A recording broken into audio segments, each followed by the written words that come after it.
Amen, merci beaucoup. Bonjour, bonjour. Vous allez bien? Yes, je vous souhaite la bienvenue à l'église CCH en cette belle matinée. Ça fait du bien. On a eu une semaine quand même assez difficile niveau température, mais là, c'est comme si l'été commence à prendre son envol. Alors, ça fait du bien, non? Yes. Dans le fond, je m'appelle Andrew, je suis pasteur de jeunesse ici à l'église CCH et je vous souhaite encore la bienvenue. Si tu es nouveau au CCH, c'est la première fois que tu viens, peut-être c'est la deuxième fois, on vous invite à venir à la table de bienvenue qui est à l'extérieur. C'est vraiment un espace fait pour vous. Alors si vous avez des questions, si vous avez des commentaires, vous voulez savoir un peu plus de l'église, de la foi, eh bien vous êtes libre à venir nous voir. Dans le fond, on a quelque chose de vraiment spécial préparé pour vous.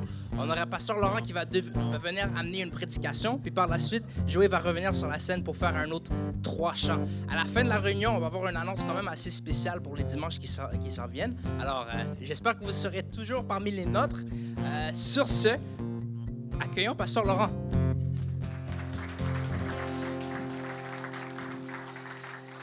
Bonjour tout le monde, ça va bien? Yes, je sens que vous êtes heureux d'être là ce matin. Quand Andrew a dit « Hey, saluez-vous », j'ai comme senti une effervescence. C'est ça que vous attendiez depuis tantôt. C'est merveilleux de pouvoir être réunis ensemble encore aujourd'hui. Et combien croit aussi que Dieu se réjouit et Dieu prend plaisir de nous voir réunis ensemble en son nom. Amen. Je veux rentrer dans le message très rapidement ce matin. Et on est toujours dans cette série Vision 1.0. Plusieurs choses que j'ai pu partager qui sont très chères à mon cœur au travers des vérités que Dieu veut nous voir vivre. Amen. Vous savez, les vérités de Dieu ne sont pas juste là pour qu'elles sortent de sa bouche à lui, mais ce sont des vérités que Dieu nous demande d'accomplir. Et si Dieu nous demande d'accomplir ces vérités et d'entrer dans tout ce qu'il a prévu pour nous, c'est parce qu'il sait que cette vie-là, c'est ce qu'il y a de meilleur pour nous. Amen. Et ce matin, encore une fois, Vision 1.0, c'est toute cette série au travers d'une seule phrase qui résume un peu plusieurs valeurs de l'Église et surtout à travers la rentrée aussi, tout ce qu'on va commencer à déployer aussi à travers l'Église CCH pour la suite. C'est cette fameuse phrase qui déclare « Découvre le cœur de Dieu et resplendis d'une foi vivante ». Si vous prenez le temps d'étudier, de méditer, de réaliser ce que la Bible nous enseigne, vous allez vous apercevoir que presque au travers de cette phrase, on peut résumer l'ensemble des commandements de Dieu. La Bible dit qu'il y a 2 commandements qui résument un peu l'ensemble des lois que Dieu a données. La première, c'est « aime Dieu de tout ton cœur ». Amen. De toute ton âme, de toutes tes forces. Et la deuxième, c'est « aime ton prochain comme toi-même ». Et au niveau, Paul a déclaré que l'ensemble des lois peuvent se contenir au travers de ces 2 commandements, de ces 2 phrases. Et ce matin, le titre de mon message s'intitule « Prends mon cœur et donne-moi le tien ». Prends mon cœur et donne-moi le tien. Je ne sais pas un peu, cette phrase, vous savez qu'en fait, c'est une phrase qu'on est habitué à dire souvent, même quand on rentre dans des temps de prière. Lorsqu'on s'approche de Dieu, on se place devant Dieu. Souvent, il y a cette phrase qu'on fait. Seigneur, prends mon cœur. Moi, c'est une phrase que je dis souvent à Dieu. Prends mon cœur. Et parfois, on a besoin de pouvoir déclarer de telles choses devant Dieu. C'est un besoin également pour notre âme. Prends mon cœur. Mais une des choses aussi qu'on a besoin de réaliser, qu'il n'y a pas seulement notre cœur dans l'histoire, il y a le cœur de Dieu. Et c'est important aussi de considérer qu'il y a cet échange que nous sommes appelés à vivre. La vie chrétienne, chers amis, ça se vit à 2. Ça ne se vit pas seulement en contemplant ce que Dieu fait, il y a aussi moi qui dois embarquer dans l'équation. Alors la grande réalité, chers amis, c'est que oui, Dieu prend notre cœur et Dieu aimerait que nous puissions prendre le sien. Amen. Et je veux revenir sur un passage que j'ai lu il y a 2 semaines lorsque j'ai partagé le dernier message un des derniers messages. C'est le passage qui se trouve dans l'Épître aux Romains au chapitre 3, versets 17 et 18. Et on s'aperçoit un peu le contexte du chapitre 3, c'est que Paul va parler de tous ceux et celles qui vivent sur cette terre, qui avancent et qui n'ont pas la notion de la vision de Dieu. Bien sûr, Paul ne parle pas de cela avec une condamnation comme s'il n'y avait pas d'espoir. Au contraire, Paul va partager justement le message du cœur de Dieu avec la grâce de Dieu. Amen. Et nous sommes appelés à entrer dans les choses que Dieu a pour nous uniquement par l'entremise de sa grâce. C'est par sa grâce que nous pouvons espérer de grandes choses avec le Seigneur. Maintenant, il y a cette phrase qui me touche particulièrement Parce qu'il faut réaliser une chose, chers amis, que la grâce de Dieu vient aussi au fait qu'il y a une suite. Il y a aussi une réponse de ma part. La grâce de Dieu nous a été donnée gratuitement. La grâce de Dieu, c'est un choix délibéré de Dieu. Alors, c'est lui qui a fait premièrement le voyage vers nous avant que je puisse entrevoir de faire le mien vers lui. Combien le croient? Et la grande réalité, c'est que Paul va dire qu'au travers de tous ceux et celles qui marchent sans prendre conscience de l'existence de Dieu, il va dire qu'ils ne connaissent pas le chemin de la paix, car la crainte de Dieu n'est pas devant leurs yeux. La crainte de Dieu n'est pas devant leurs yeux. Je vous préviens tout de suite, c'est un message qui peut peut-être nous défier, mais en même temps, comprenez que nous partageons ce message-là, et je veux partager ce message-là toujours par l'entremise de la grâce de Dieu. Donc, nous gardons en vue la grâce de Dieu dans tout ce que Dieu nous appelle à vivre pour lui. Maintenant, une des choses que je veux déclarer ce matin, c'est que je refuse, et nous devrions refuser, d'être une église où la crainte de Dieu ne fera pas partie de notre vision. Nous devons refuser de tels cheminements, car ce n'est pas le chemin de Dieu. Le vrai chemin de Dieu, c'est celui où Dieu est devant nous. Ce n'est pas les conditions, ce ne sont pas les circonstances que je vais regarder en premier, c'est toujours à savoir où est-ce que Dieu est, dans tout ce que je traverse, et dans tout ce que je suis appelé à vivre, à expérimenter et à accomplir. Maintenant, j'aimerais déclarer que je veux être un croyant au-devant duquel Dieu est devant. Dieu est devant moi. Il devient la vision de ma vie. Et mon désir, j'espère que c'est le vôtre également, c'est que nous puissions marcher continuellement avec Dieu, pas de temps en temps, pas avoir le souvenir que Dieu a touché ma vie, où j'ai pu expérimenter quelquefois le cœur de Dieu. Mais que c'est une marche qui doit se vivre continuellement. Je marche continuellement avec Dieu. D'être passionnément à sa recherche, continuellement. Combien sont ici pour entendre ceci et le recevoir? Je veux marcher continuellement avec Dieu et être passionnément à sa recherche. Je veux également être continuellement brisé par sa sainteté et son amour si grand. Je veux être concerné pour l'enjeu de cette humanité. En fait, je veux être concerné pour ce que Dieu est concerné. Je veux que mon cœur contienne ce qu'il y a dans le cœur de Dieu. Je veux marcher, chers amis, en étant remué de l'intérieur. En étant remué de l'intérieur, je veux chercher à lui plaire. Je ne sais pas si c'est votre désir, mais ça, c'est ma quête. C'est mon désir. Depuis le jour 1 où Dieu s'est fait connaître à moi, je ne pense qu'à une seule chose. Comment ma vie peut-elle lui plaire? Comment ma vie peut-elle lui plaire? Comprenez bien une chose, on n'est pas là pour espérer mériter les faveurs de Dieu. En réalité, je ne fais pas les choses pour espérer recevoir plus. Je fais les choses parce que je réalise que j'ai reçu tellement et tellement. Alors, je cherche à lui plaire. Je veux être l'ami de Dieu. Je ne sais pas si c'est votre vision, mais en tout cas, je désire que cette vision soit la mienne. Je veux être l'ami de Dieu. Je veux être également son serviteur. Je veux connaître les secrets de Dieu. En une seule phrase, je veux être marié avec Dieu pour la vie. Amen. Et quand on dit marié avec Dieu pour la vie, il y a cette fameuse phrase que l'on dit lorsqu'on s'unit avec une autre personne. Je te veux pour le meilleur et pour le pire. Vous savez, dans la Bible, il y a tout ce que je viens d'énumérer. Il y a des hommes et des femmes qui ont marché dans cette vision, qui ont marché dans ce contexte, qui ont marché dans cette vie-là. Concrètement, chers amis, la Bible est là pour nous montrer l'histoire de ceux qui nous ont précédés et on peut voir qu'il y a des hommes et des femmes qui ont suffisamment été marqués par Dieu au point qu'il n'y avait plus de retour en arrière possible. Il n'y avait plus de retour en arrière possible. Et je prends juste quelques exemples. Ce qui me touche particulièrement, c'est de voir, et je pense que j'ai pris un peu cet exemple aussi plusieurs fois déjà dans le passé, mais j'aime aussi l'apôtre Paul. Et lorsque je regarde, avant qu'il devienne l'apôtre Paul, il était surnommé Saul de Tarse. Et on voit littéralement comment cet homme a été touché et marqué profondément par la présence de Dieu, l'existence de Dieu, ce qu'il ne savait pas qu'il était pour vivre. Et on dit sur ce chemin, ce fameux chemin de Damas, un homme a été touché et marqué profondément au point qu'il ne devienne plus jamais l'homme qu'il était autrefois. Il n'a plus jamais été le même homme. Quelque chose a changé. Ça me fait penser également à ses disciples, des hommes si ordinaires, des hommes et des femmes si ordinaires, craintifs, insuffisants, faibles, imparfaits. Et je remercie Dieu pour l'honnêteté, l'authenticité de la Bible, parce qu'on a accès à toutes ces histoires.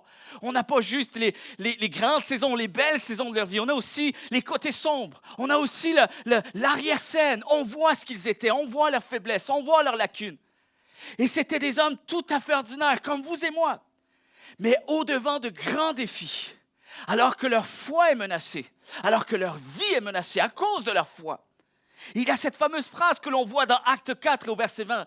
Alors qu'il y a tellement un enjeu à travers leur vie, ils vont quand même pouvoir déclarer, et ça, ils le font publiquement, ils vont déclarer ceci: nous ne pouvons pas ne pas parler de ce que nous avons vu et entendu. Rien ne pouvait les arrêter. Je pense également à Jacob, dans l'Ancien Testament. Un homme qui vivait par ses propres moyens, avec ses propres principes. Et une fameuse nuit, Dieu s'est placé devant lui. Et il y a comme une lutte à travers, c'est tout un contexte assez saisissant. Vous pouvez voir ce passage-là, c'est un récit assez excitant dans Genèse, chapitre 32. Vous allez voir au verset 26, il y a un moment où Jacob reconnaît au-devant de qui il est. Et il reconnaît que ce combat qu'il est en train de vivre, de lutter avec Dieu, n'est pas la même lutte qu'il a pu vivre jusqu'à maintenant avec toutes les autres choses. Là, c'est différent. Et il sent qu'il y a finalement une lutte qui devient une bénédiction pour lui au point qu'il réalise qu'il veut que cette lutte demeure. Elle reste là. Je veux continuer avec toi. Et c'est comme s'il va dire, je ne te laisserai pas partir avant que tu ne m'aies béni. Il a réalisé une bénédiction qui était plus grande que tout ce qu'il avait pu expérimenter jusqu'à ce jour.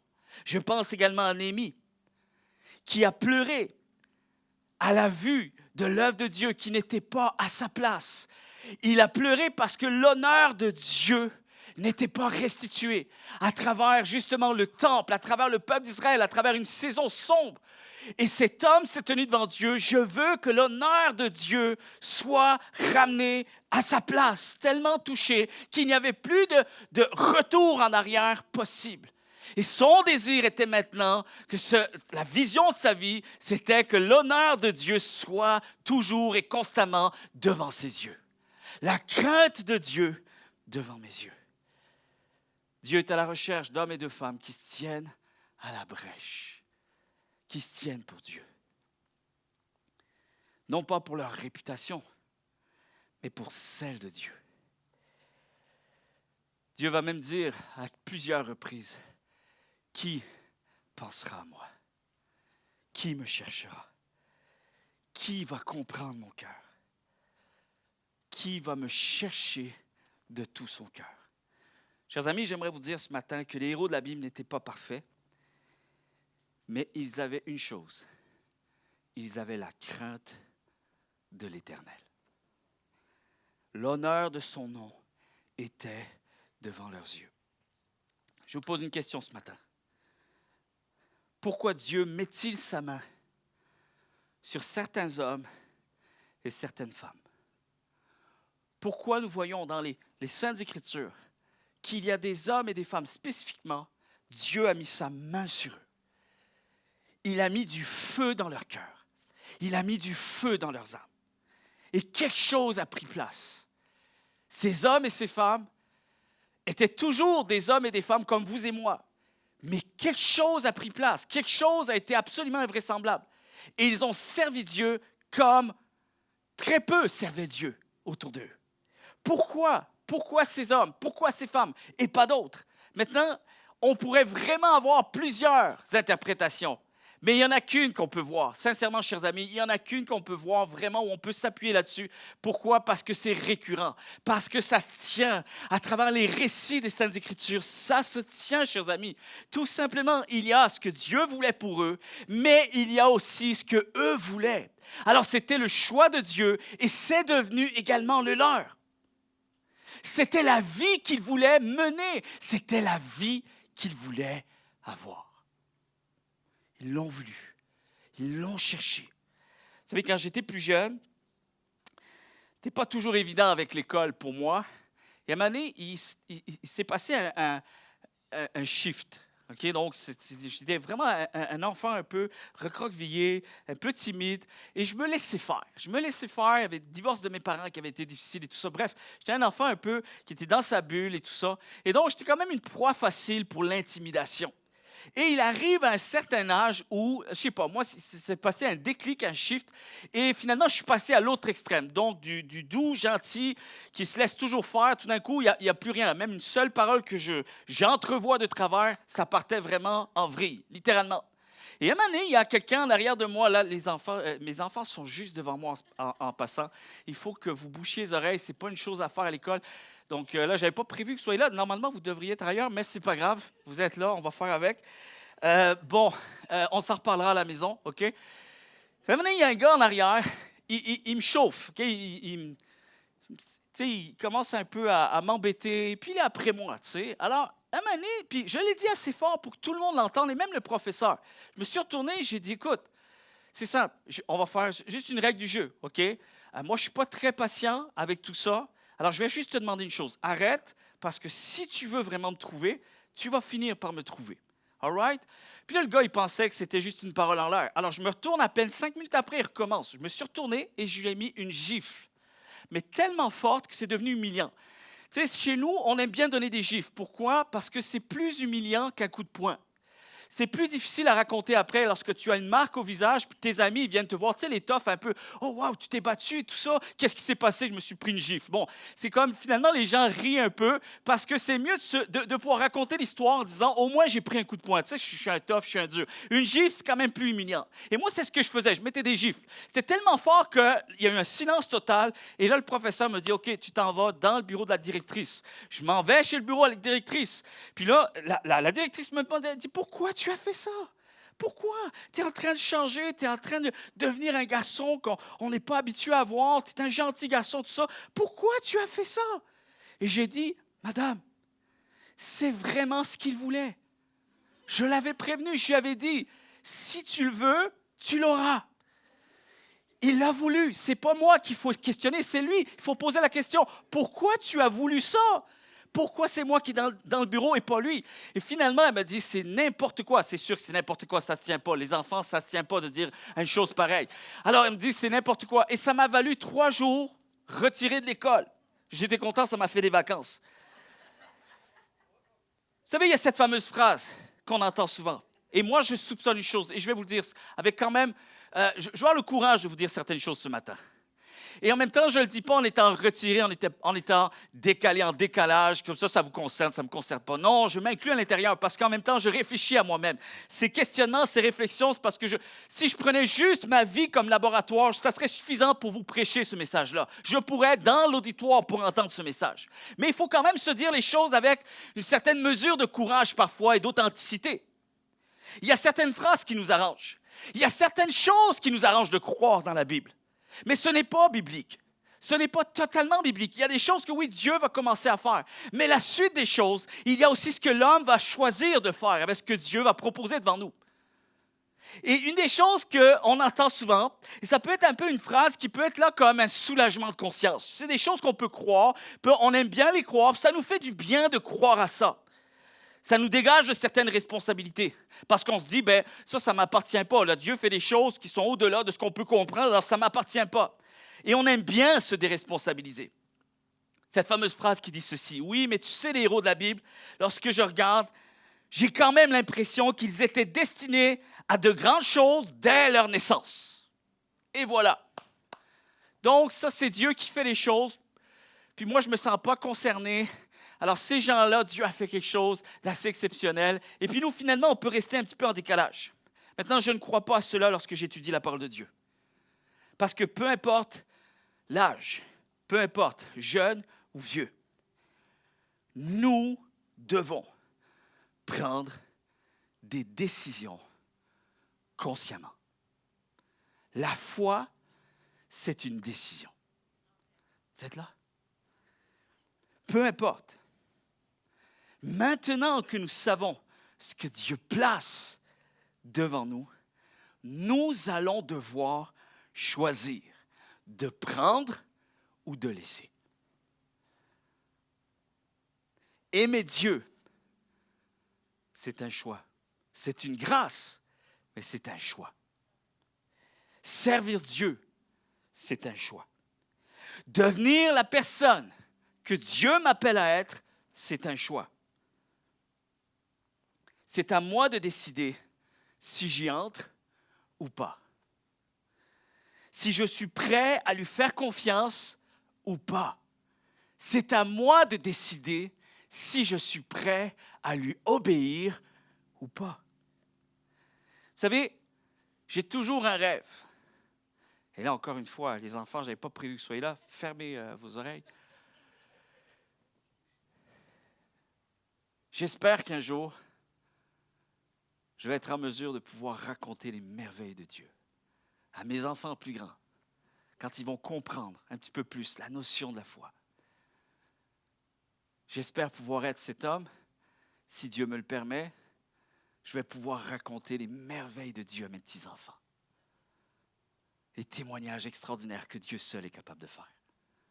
Je veux pouvoir raconter que ma vie a été passionnante, extraordinaire, savoureuse, fascinante.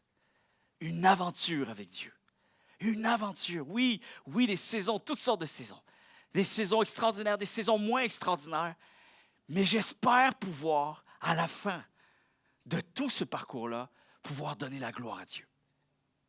Et chers amis, j'aimerais vous dire une chose. Ce que j'espère pouvoir raconter plus tard, c'est aujourd'hui que ça se décide. Ce que j'espère pouvoir atteindre plus tard, je suis conscient que c'est aujourd'hui que je dois le choisir. Ce n'est pas juste d'espérer que Dieu fasse des choses extraordinaires. Non, il y a aussi ce chemin que Dieu place devant moi et je sais que consciemment, je vais devoir choisir d'y entrer. D'y entrer. On dit souvent que le premier meilleur moment pour planter un arbre, c'était il y a 25 ans. Et le deuxième meilleur moment pour planter un arbre, c'est aujourd'hui. Aujourd'hui même. Je réalise que c'est aujourd'hui que je vis les choses avec Dieu. Je ne dois pas attendre les meilleures conditions. Je ne peux pas me permettre d'attendre que mes émotions soient dans la meilleure atmosphère. Non, aujourd'hui, c'est le temps qui compte pour que je puisse choisir de vivre avec Dieu. Alors, d'une part, chers amis, c'est par sa grâce. Et je le redis encore, c'est par sa grâce que nous pouvons entrer dans les choses de Dieu. Amen? C'est par sa grâce. Pourquoi? Parce qu'il l'a bien voulu en premier. C'est lui qui l'a voulu ainsi. Il l'a voulu en premier. Je pourrais essayer de vouloir quoi que ce soit, mais si Dieu n'a pas pris premièrement la décision de me laisser entrer dans son règne, je ne peux rien y faire. C'est par sa grâce que je peux entrevoir des choses extraordinaires avec Dieu. Maintenant, c'est non seulement par sa grâce, mais c'est au travers de ce que je vais réellement aspirer. Il y a le premier choix, c'est celui de Dieu. Mais la foi chrétienne vient avec un second choix. Et le second choix doit être le mien. Parce que Dieu ne peut pas le vouloir tout seul. Amen. C'est simple. Même mes enfants peuvent comprendre une chose comme ça. C'est aussi simple que ça, la foi. Il y a son désir et il doit y avoir le mien. Il prend mon cœur et je prends aussi le sien. Amen. Et moi, quand je considère Esdras, dans l'Ancien Testament, un homme si ordinaire. Vous savez, Esdras apparaît dans l'histoire dans une période assez importante parce que le peuple d'Israël va revenir de sa déportation de Babylone et on va rebâtir les murailles de Jérusalem. Et là, c'est comme redonner tout l'honneur à Dieu. C'est comme remettre Dieu sur le trône de son règne. Et c'est assez extraordinaire comment Dieu a choisi Esdras, qui n'est qu'un scribe. Un scribe, c'est un enseignant de la loi, mais c'est un scribe ordinaire. C'est ça qui est assez fascinant dans cette histoire.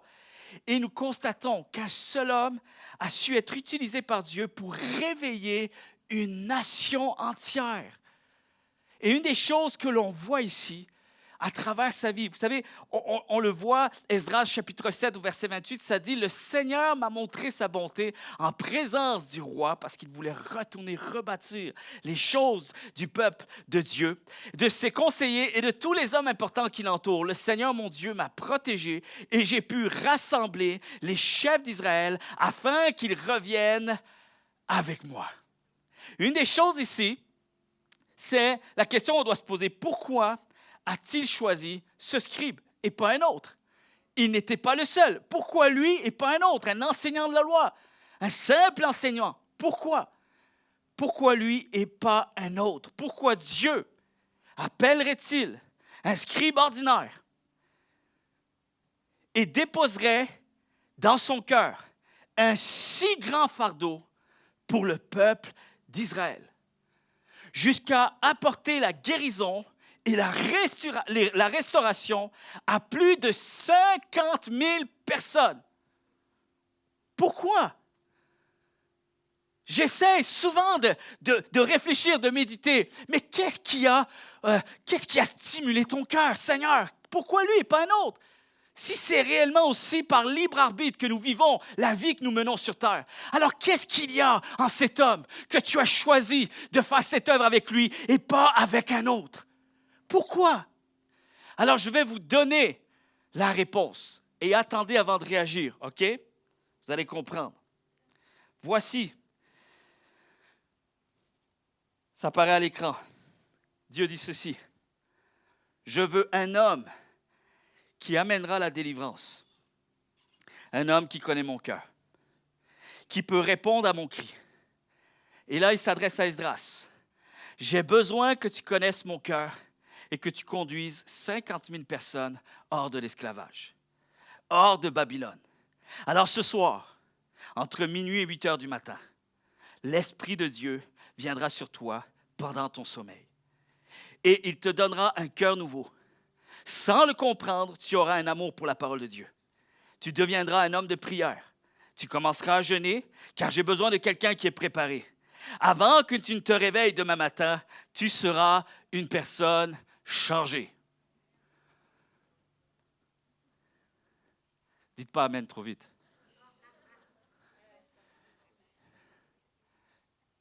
Je suis en train de m'amuser avec vous en ce moment.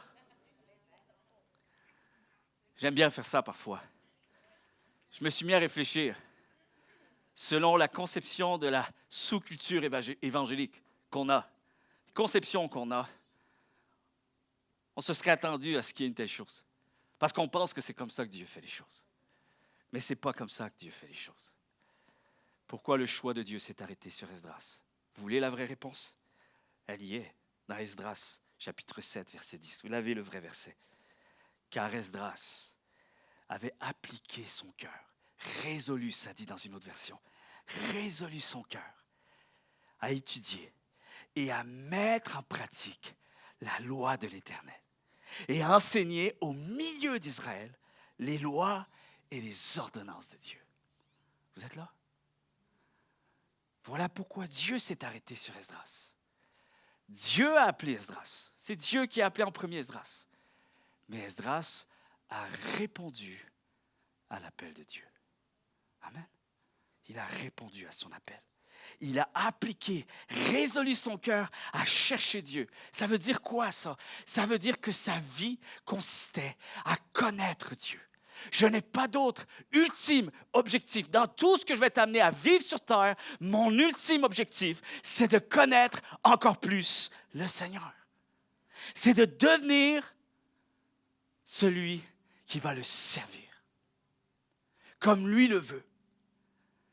Alors, chers amis, ici, c'est devenu son désir, son plan, ses ambitions. C'était ce qu'Esdras voulait. C'était un choix fait consciemment. Comment on peut penser que c'était un choix qui était fait consciemment? Il y a un indice dans ce verset. Et moi, aujourd'hui, je le comprends davantage. Après plusieurs années où je sers le Seigneur, je ne dis pas que lancez-moi des fleurs, pas du tout. Mais je réalise que servir Dieu, c'est plus une vie de choix qu'une vie d'émotion. C'est plus une vie de choix qu'une vie d'émotion. Et là, il y a cette fameuse phrase, peut-être que vous l'avez vu vite passer, mais ça dit qu'Esdras a appliqué son cœur à enseigner au milieu d'Israël les lois de Dieu. Les lois de Dieu. Une des choses qu'on a besoin de comprendre, chers amis, c'est que pourquoi avait-il besoin que ce soit un choix fait consciemment? Parce qu'un choix fait par émotion n'aurait pas suffi. N'aurait pas suffi. Et c'est encore le cas aujourd'hui. C'est encore la réalité aujourd'hui, chers amis. Servir Dieu, ça doit être une vie que nous menons en faisant un choix conscient. Parce que ça n'aurait pas pu être possible autrement, sans un cœur résolu.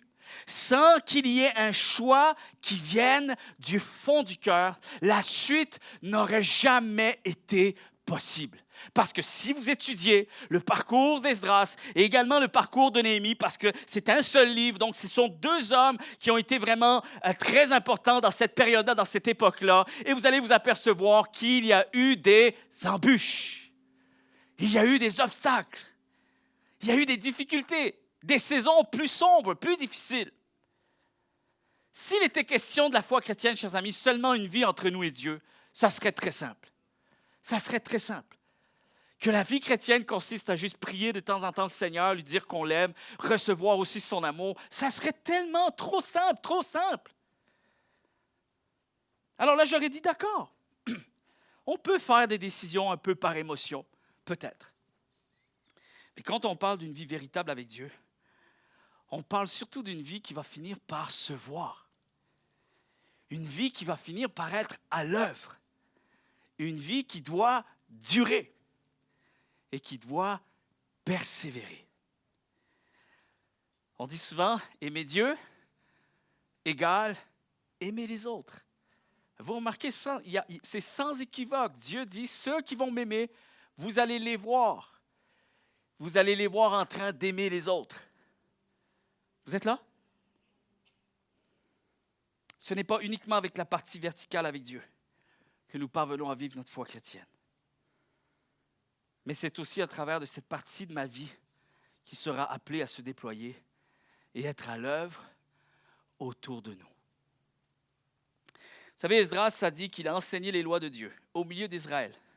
Il a œuvré, il a contribué, il a bâti, il a aidé, il a investi. Il y a toutes sortes de synonymes. Si vous prenez le temps d'étudier ce passage, vous allez voir qu'on peut le traduire de différentes façons. Il était là aussi pour faire grandir les autres dans les lois d'Éternel, dans les vérités de Dieu. Et donc, en conséquence, sa vie était consacrée à rendre le peuple meilleur que ce qu'il était autrefois. Et c'est une vie de sacrifice par rapport aux autres, dévouée aux autres. Maintenant, quand on est orienté sur les autres, par amour pour Dieu, pour l'honneur de son nom, il faut réaliser une chose. Voici ce qui se passe.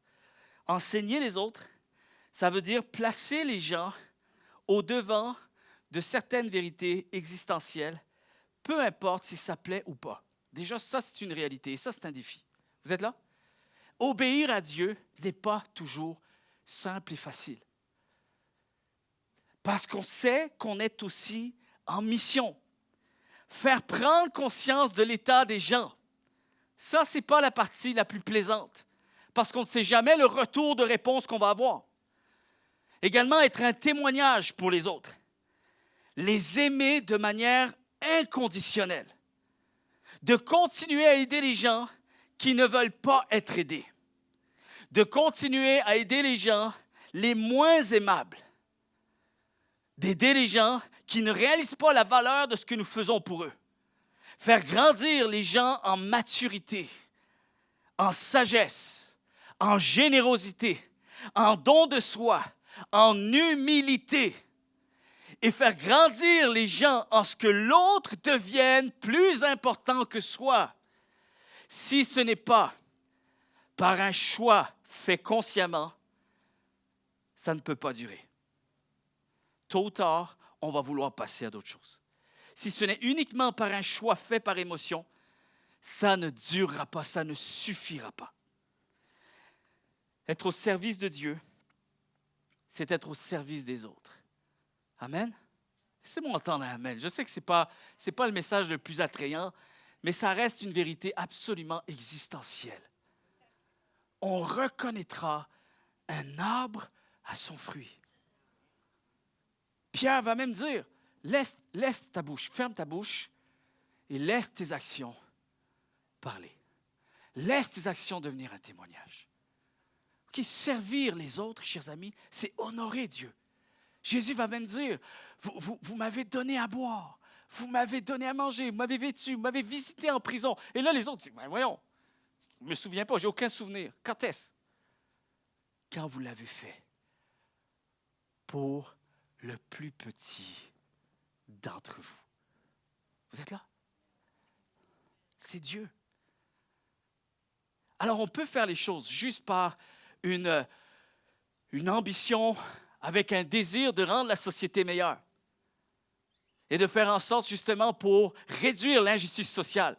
On peut faire ces choses-là pour cette motivation et c'est bien et c'est honorable et je ne dis pas le contraire. Mais un chrétien doit faire ces choses-là tout d'abord, principalement pour l'honneur de son Dieu. C'est pour Dieu, c'est envers Dieu, c'est au travers de Dieu que je fais ces choses-là. Parce que je l'aime de tout mon cœur et parce que j'ai choisi d'être à son service. J'ai choisi de mener la vie que lui a prévue pour moi. Être au service des autres, c'est demandant, c'est éreintant, c'est épuisant. C'est ingrat parfois.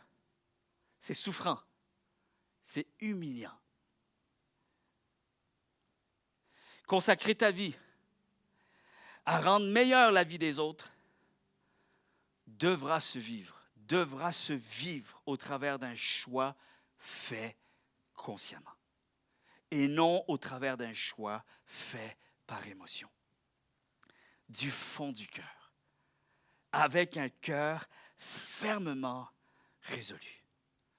Maintenant, je vais vous dire une phrase, elle peut vous défier, elle peut être difficile. Je sais que parfois, c'est difficile, mais je sais aussi que parfois, j'ai besoin de réentendre cette phrase, de saisir cette vérité. Dieu n'utilise que des personnes qui auront fermement résolu dans leur cœur de le suivre et de l'honorer jusqu'au bout, quoi qu'il arrive. Amen. Quoi qu'il arrive. C'est quoi une église, chers amis? C'est le pasteur qui parle en ce moment. C'est quoi une église? Amen. Une église, je vais simplifier ça, mais vraiment très simple. Ce sont des chrétiens, une poignée de chrétiens, qui se mettent ensemble pour travailler pour le bien d'une mission commune. Vous êtes là? Ce sont une poignée de chrétiens qui se réunissent pour les âmes perdues, pour ceux qui sont encore dans les ténèbres, qui sont sans espoir, qui ont besoin du réconfort divin, qui ont besoin d'entendre cette bonne nouvelle du cœur de Dieu et de la grâce de Dieu. Amen. Pour ceux qui sont perdus, qui ne le savent pas, d'être un phare, d'être une lumière ensemble. Et ça, chers amis, ça ne peut se faire que par un choix individuel, tous et chacun. Je ne peux pas être le seul à le choisir. Pas juste une poignée de personnes, pas juste quelques leaders peuvent le choisir. C'est tous ensemble. Et la réalité, chers amis, je ne suis pas intéressé à être entouré de gens qui n'ont pas pris ce choix-là ou cette décision-là. Et tant que je respecte tout le monde, il n'y a aucun problème, il n'y a aucun souci. Vous pouvez mener la vie que vous voulez mener. Mais je choisis de travailler avec des gens qui courent après Jésus-Christ, qui courent après son honneur. Et ce n'est pas impossible de vivre ça, même si je suis bien imparfait, très imparfait. Ça reste quand même que depuis 26 ans, c'est ce que je fais. Je cours après Jésus-Christ. Et ça, personne ne pourra me l'enlever. Personne. Ça, je sais. Et même si personne d'autre est témoin, je sais que je suis le meilleur témoin pour ça. Une église, chers amis, c'est l'espoir de ce monde. Parce qu'il y a un véritable enjeu, c'est l'éternité sans Dieu. Amen. On ne peut pas prendre l'Église en otage. On ne peut pas se servir de l'Église.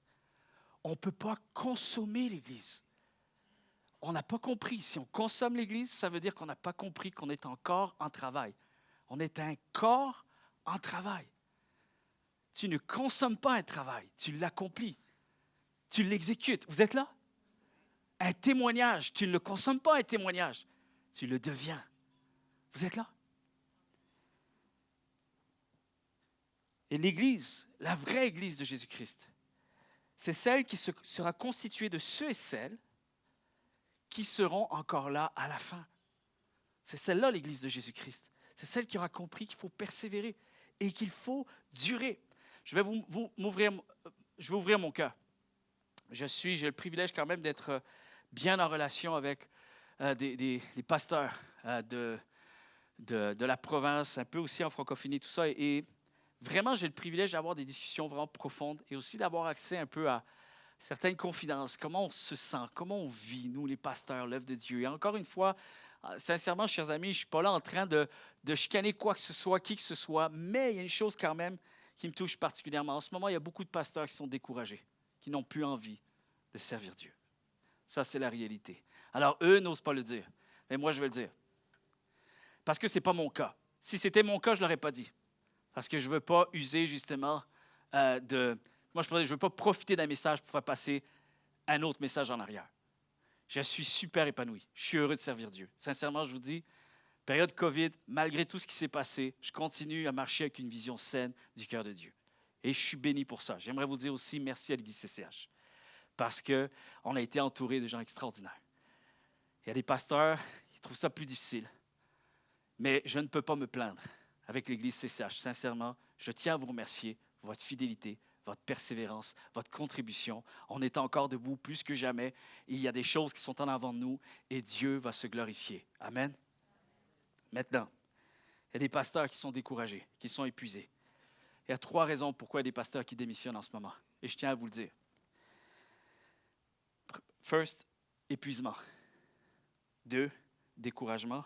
3, et ça c'est la plus triste, ils sont aigris, frustrés. Après qui? Après l'Église. Ils se sont sentis abandonnés. Et lorsque je parle avec ces gens, c'est une des choses qui est très importante. Et je ne m'adresse pas nécessairement aux gens de ces pasteurs. Je m'adresse aux pasteurs. Je sais qu'il y a des amis qui m'écoutent. De temps en temps, ils me disent, ça me fait du bien, j'écoute tes messages. Et je tiens à dire ceci. Et encore une fois, j'ai pu parler de ça avec certains pasteurs, mais pas avec tout le monde. Mais je crois une chose, chers amis. N'oubliez pas, et peut-être c'est une parole qu'on a besoin d'entendre tous et chacun, qu'on soit pasteur ou chrétien, c'est la même chose. Écoutez bien ce que je vais vous dire. Je sais qu'il y a un appel important en ce moment, mais il y a un autre appel qui est plus important ici. Écoutez-moi, s'il vous plaît. Peut-être quelqu'un est désespéré, il faudrait répondre. Écoutez bien ceci. Je m'adresse à tous ceux et celles peut-être qui vivent des temps de découragement. Que peut-être servir Dieu, ça devient difficile. Tu as le goût de penser plus à toi. Tu constates que les gens pensent à eux et peut-être tu te dis, moi aussi j'ai le goût de penser à moi, je veux passer à d'autres choses. J'aimerais dire ceci. Nous ne servons pas Dieu pour la partie facile et gratifiante. Nous n'avons jamais pris la décision de servir Dieu pour cette raison. Jamais.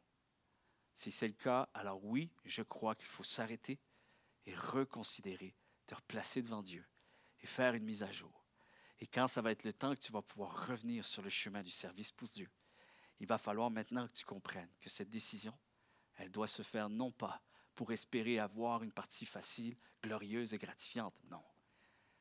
Tu choisis de servir Dieu parce que tu l'as choisi.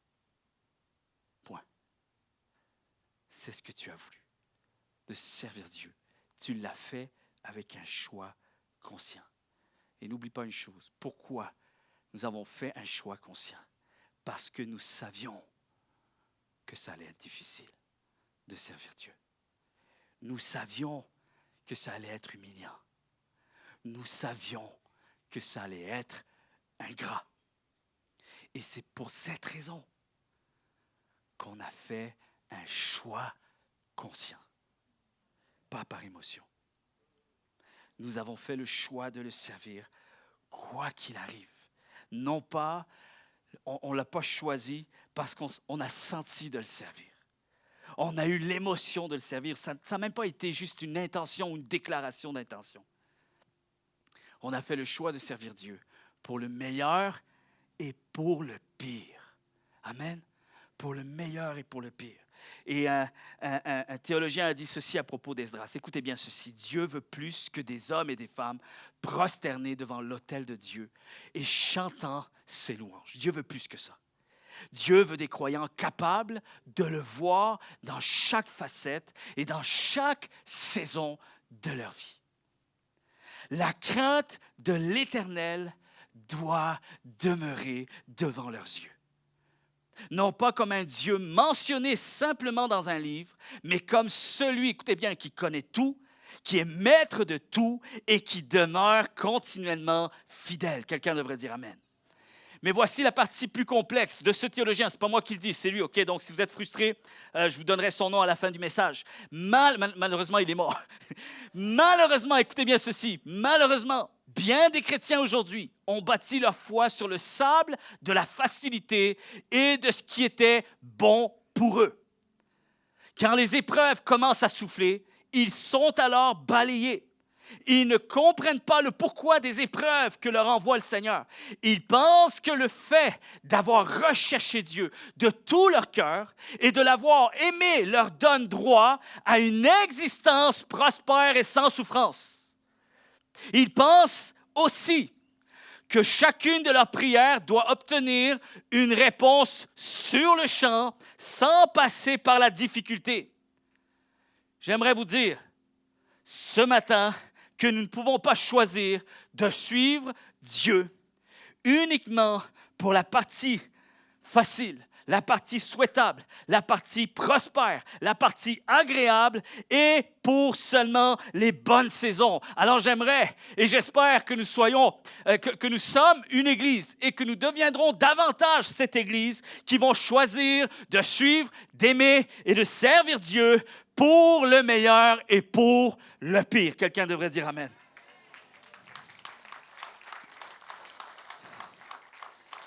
Pendant que Joey s'approche, j'aimerais vous partager, encore une fois, je veux juste rementionner Acte 4, verset 20, les disciples qui ont déclaré ceci. Écoutez bien. Les disciples ont déclaré cette phrase, « Nous ne pouvons pas ne pas parler de ce que nous avons vu et entendu. » Et ça me fait penser parfois à Jérémie. Jérémie, humainement, n'a plus envie de servir Dieu. Mais il constate qu'il n'a pas d'autre choix. C'est plus fort que lui. Parce que l'expérience de l'existence de Dieu a été plus forte que tout. Sa relation avec Dieu l'a marqué à vie. Vous êtes là? La grâce de Dieu nous a marqués à vie. Et les disciples déclarent ceci. On pourrait le traduire ainsi, on pourrait le paraphraser. Nous avons résolu notre cœur à servir Dieu et à l'honorer. Nous lui avons donné notre cœur et nous avons pris le sien. C'est scellé, c'est décidé, c'est statué, c'est signé pour la vie. Pas de retour en arrière possible. Est-ce qu'on peut le déclarer? Pas de retour en arrière possible. Pas de regret. Pas de retour en arrière possible. Et ça, parfois, il faut juste le choisir, le dire, peu importe ce qui arrivera. Je ne vais pas attendre que les circonstances me donnent les meilleures émotions pour choisir de servir Dieu. Non, aujourd'hui, je choisis pour la vie en disant, quoi qu'il arrive, il n'y a pas de retour possible en arrière. Quoi qu'il arrive, quel que soit ce qui nous attend au-devant de nous, on ne reculera plus, car Dieu a marqué notre vie à jamais. Il mérite l'honneur de recevoir le meilleur de ma vie. Quelqu'un devrait dire Amen. Ça me fait penser au film d'Hollywood de Noé. OK, ce n'est pas un film que tu peux vraiment voir l'intégrité biblique, mais quand même, j'ai bien aimé. Noé, cette histoire avec Russell Crowe. Il y a une fameuse scène qu'on ne voit pas dans la Bible, mais j'ai quand même aimé, j'ai quand même été touché et impacté par cette réflexion que les réalisateurs ont eue de juste mentionner cette phrase. Parce qu'à un moment donné, la tempête arrive, c'est tellement difficile qu'on se pose des questions. Qu'est-ce qui se passe? Est-ce qu'on va mourir? Et j'aime tellement parce qu'il y a cette empreinte d'humanité. Et la femme de Noé, elle dit, mais laisse faire, on va arrêter, c'est trop dur servir Dieu. Et là, elle est fâchée, puis elle dit, pourquoi Dieu t'a choisi toi et pas un autre? Il a fallu que ça tombe sur mon mari. Pourquoi? Et la phrase qui m'a touché, ça, je ne me l'attendais pas. Et sincèrement, ça m'a impacté. Et Russell Crowe, il répond, alors c'est Noé qui répond, il dit, tu sais pourquoi Dieu m'a choisi, moi, plus qu'un autre? Vas-y, dis-moi. Il dit, parce qu'il savait que j'allais aller jusqu'au bout. Il savait que j'avais fait le choix de le servir jusqu'au bout. Pas de retour possible en arrière. Et s'il y a bien un témoignage d'un homme dans la Bible qui prouve qu'il a vraiment persévéré et qui prouve qu'il a fait vraiment un choix conscient de servir Dieu, quoi qu'il arrive, c'est bien Noé. 120 ans avant que la promesse s'accomplisse. Et la seule chose qu'il a pu réussir à faire, c'est de faire rentrer sa famille et les animaux. Il savait que j'allais aller jusqu'au bout. C'est pareil avec Esdras, chers amis. Cet homme a consciemment pris une décision. Il méditait sur Dieu. Il réfléchissait aux choses de Dieu. La Bible nous montre qu'il était affectionné au cœur de Dieu. Il affectionnait son cœur aux choses de Dieu. Il était préoccupé par Dieu. Chers amis, la Bible nous dit qu'il pensait à Dieu, tout comme on le voit David. Pourquoi David a été un si grand roi? Regardez la première caractéristique qui arrive. Dès qu'il arrive au pouvoir, qu'est-ce que David fait? Qu'est-ce qui le préoccupe le plus? Il n'y a pas l'Arche de l'Alliance. Où est l'Arche de l'Alliance? La première des choses qu'il va entreprendre, c'est d'aller chercher la présence de Dieu. Parce qu'on ne veut pas d'un peuple où Dieu n'est pas au milieu de nous. Je veux Dieu plus que n'importe quoi. Je veux Dieu. Est-ce que vous pensez à Dieu, chers amis? Je vous pose la question. La pensée, est-ce que vous l'avez pour Dieu? La pensée, écoutez-moi. Vous savez ce que ça veut dire repentance? Est-ce que vous savez ce que ça veut dire repentance? Changement de pensée. Vous saviez? Hey, je vais faire quelque chose. Tant pis pour ceux qui sont à l'écran. Désolé. Les absents ont toujours tort. Si vous voulez vivre une expérience de présentiel, il faut venir en présentiel. Écoutez-moi. Vous savez ce que ça veut dire repentance? Changer de mentalité. Changer de pensée. Ça veut dire que je ne pense plus comme avant. Maintenant, quelqu'un a pris le centre de mes pensées. Repentance veut dire, dans mes pensées avant, Dieu n'était pas au cœur. Une fois que je parviens à la repentance, c'est que j'ai placé Dieu au cœur de mes pensées. Ça veut dire réellement, on peut résumer la Bible ainsi. Je ne suis pas parfait, ça ne fait pas de moi quelqu'un qui est parfait. Je vais continuer à devoir espérer en Dieu, à devoir dépendre de lui, à devoir lui demander son aide, à devoir vraiment me fortifier, me renouveler, parce que je vais toujours être conscient de mon état, l'humanité qui me possède. Je vais être conscient de mon état bien imparfait. Mais quelque chose a changé. À chaque fois, je vais me relever. À chaque fois, je vais continuer. À chaque fois, je vais essayer d'apprendre les meilleures leçons. Pourquoi? Parce que c'est Dieu qui demeure dans ma conscience aujourd'hui. Amen. C'est Dieu qui demeure dans ma conscience. J'aimerais vous dire ce matin, écoutez bien, quand vous vous réveillez le matin, est-ce que vous pensez à Dieu? Est-ce que vous êtes toujours en état de repentance? Quand tu ouvres ton garde-manger, est-ce que tu penses à Dieu? Quand tu serres ton épouse, ton conjoint, dans les bras, est-ce que tu penses encore à Dieu? Quand tu vois tes enfants jouer et rire ensemble, est-ce que tu penses à Dieu? Quand tu pars au travail, est-ce que tu penses à Dieu? Quand tu reçois ta fiche de paye, est-ce que tu réussis à penser à Dieu? Quand tu passes ta tondeuse et que tu admires la devanture de ta maison, est-ce que tu penses à Dieu? Quand tu considères l'ensemble de ta vie, est-ce que tu prends le temps de penser à Dieu? Plus que ça encore.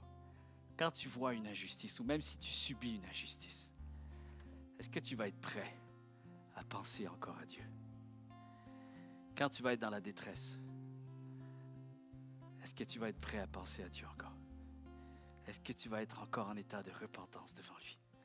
Quand tu vas être dans le désespoir, dans l'incohérence autour de toi, est-ce que tu penses encore à Dieu? Quand tu vois tous ces gens autour de toi qui ne connaissent pas le Seigneur, est-ce que tu penses à Dieu? Est-ce que tu te poses la question, qu'est-ce que Dieu pense? Qu'est-ce qu'il y a dans le cœur de Dieu quand il voit ces gens que moi je vois? Quand tu vois les besoins autour de toi, est-ce que tu penses encore à Dieu?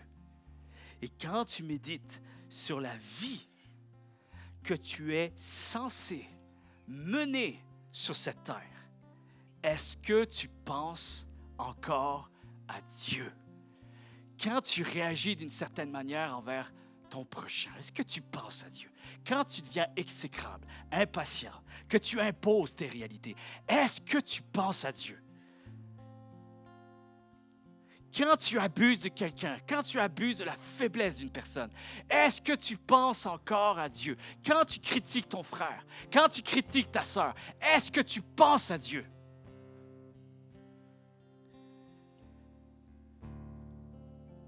Est-ce que tu penses à tes engagements? Est-ce que tu penses à tes promesses? Souviens-toi des promesses que tu as faites. Est-ce que tu penses à tes œuvres, à tes actions et surtout, est-ce que tu penses à ton témoignage, au témoignage que tu es appelé à déployer pour refléter le caractère de Christ? Je termine avec ceci. Je suis un peu plus long. Je ne sais même pas combien de temps il me reste. C'est pas grave. Désolé, je vais être plus long. Ça va? C'est gratuit. Inquiétez-vous pas. Pas plus de frais. Les gens à l'écran aujourd'hui se disent c'est bizarre. Elle est bizarre cette église. Elle est vraiment bizarre. Je ne pense pas que je vais aller la visiter. OK. Un commentaire que j'ai reçu il y a plusieurs années. Je vous ai dit que j'avais vécu vraiment quelque chose d'extraordinaire avec Dieu à travers mes études bibliques. Le gars qui n'est pas fait pour les études, finalement Dieu a fait des miracles extraordinaires. Mais malgré tout, c'est incroyable la nature humaine. On finit quand même par réussir à prendre pour acquis ces choses-là. Et j'ai fait des devoirs, j'ai fait des cours plusieurs années plus tard. Et finalement, j'étais même un peu reconnu comme quelqu'un qui faisait bien ses cours. Et là, je me suis mis à croire que j'étais un bon théologien, finalement. Le gars qui arrivait la tête basse tout début, tout d'un coup, là, le chest un peu bombé. Et j'ai donné un devoir. Et un professeur m'a rendu un devoir avec un commentaire. J'ai eu une très bonne note pour ce devoir. J'étais au-dessus de 95, je pense, 96, quelque chose. Je reçois ça, je dis « Wow! » J'étais fier. Mais il y avait un commentaire. Et ce commentaire-là, les amis, c'est terrible. Monsieur Fabreg, écoutez bien. Je vous ai mis une bonne note parce que je n'ai pas le choix. Mais Monsieur Fabreg, je soupçonne que vous avez appris à passer sous les radars. Vous avez saisi les règles du jeu. Vous avez appris à contourner le système parce que vous n'y avez pas mis tout votre cœur. Monsieur Fabreg, j'ai peur que vous refusiez de comprendre l'enjeu de ce devoir, qui consiste à cheminer avec Dieu à travers ce devoir. Vous ne réalisez pas ce qu'il y a au bout de ce devoir. Vous ne réalisez pas qu'il y a votre parcours avec Dieu.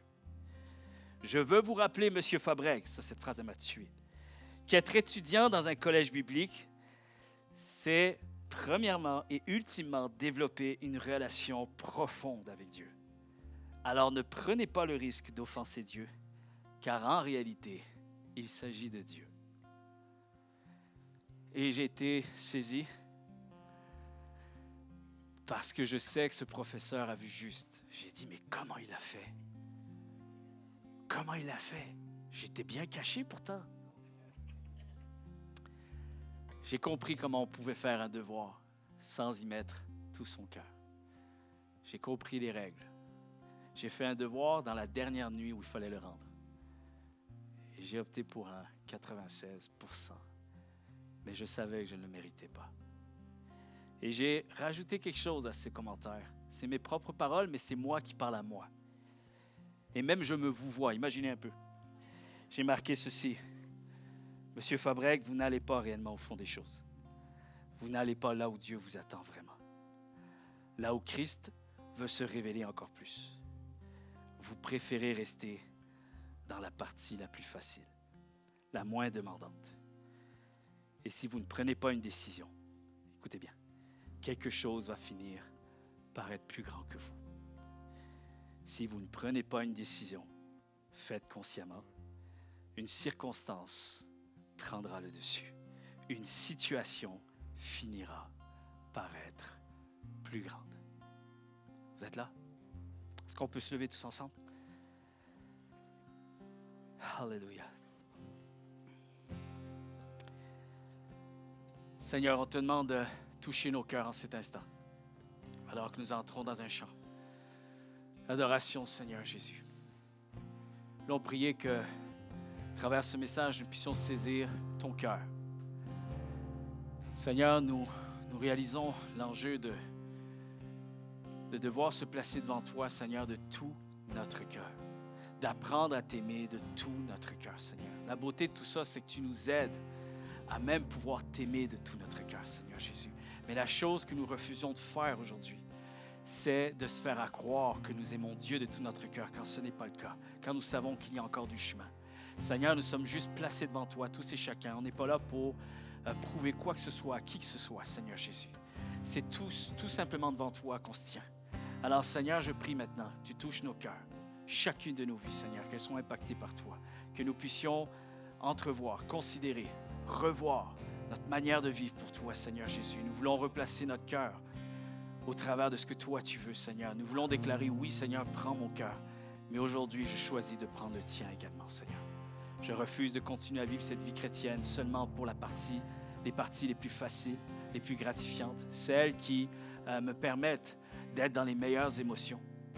Seulement dans ce qui me plaît le plus, seulement dans ce que je veux le plus, Seigneur Jésus. J'ai besoin de saisir aussi la foi chrétienne avec ton agenda, ce que toi tu as prévu pour moi, sachant que tu es un Dieu bienveillant, que tout ce que tu veux pour moi est ce qu'il y a de meilleur pour ma vie, Seigneur. Alors je n'ai pas à craindre de ce qu'il y aura devant moi, Seigneur, car même si, Seigneur, la Bible ne nous promet pas que Dieu nous gardera de toute adversité, une des choses que je sais, c'est que Dieu nous en délivrera toujours. Alors, Seigneur, nous te remercions pour ta présence. Et merci, Seigneur, de faire en sorte que notre cœur soit encore façonné, conduit. Seigneur, qu'il soit encore interpellé par ton esprit, par le poids de ta présence, par l'honneur de ton nom, Seigneur, tout au long de notre marche. Dans le précieux nom de Jésus, on a prié. Amen.